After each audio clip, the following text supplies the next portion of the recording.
Question number 2 is from Ronnie. That's at Trey40. If you could predict the Cleveland Browns quarterback depth chart to start the season, what would it be? I would say right now, the quarterback depth chart would be Joe Flacco as the starter. It would be Kenny Pickett as the backup. And I believe it will be Dylan Gabriel and Shedeur Sanders on the roster. They're going to keep 4 quarterbacks in this scenario. And both those guys have pretty consistent game day inactives. I do think the spring is more important for the Browns than it is for other teams, and in particular at the quarterback position, because there are only so many reps to go around once you get to the summer. You're going to have to figure out who your best quarterback is. You also got to build an offense for whoever that quarterback's going to be and protect and prepare the other 10 guys in that huddle for the regular season, which means getting them ready to play with a certain quarterback. So I think over the next 5 or 6 weeks, what you're hoping for, if you're Kevin Stefanski, their new offensive coordinator, Tommy Rees, is that things begin to clarify. And so does Joe Flacco look better than Kenny Pickett?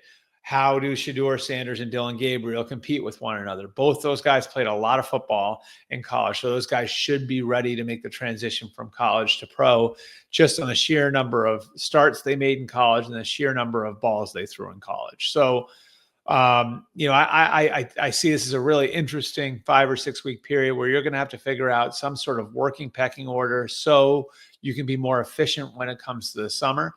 And another interesting point here is the level of investment in the veteran quarterbacks. The guarantees for Joe Flacco and Kenny Pickett are almost identical.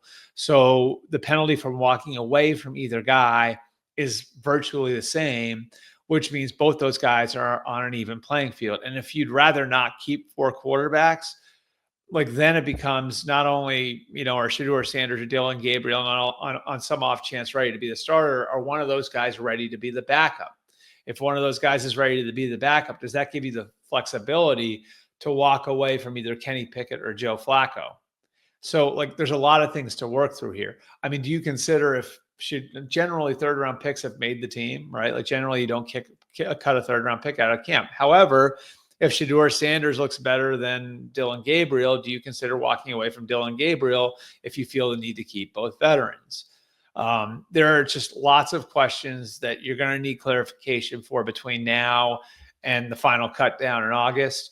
And you need to start laying the groundwork for that now. So it'll be interesting to see the way that all of that plays out. But I think the most likely scenario would be Flacco as a starter, Pickett as the backup, and then the 2 rookies probably on the 53-man roster as game day inactives. But again, do I think that they would love for a scenario where one of the rookies plays well enough to show that they can be the backup and maybe they can let go of one of the veterans so they can save the roster spot? I think that's certainly something they would think about.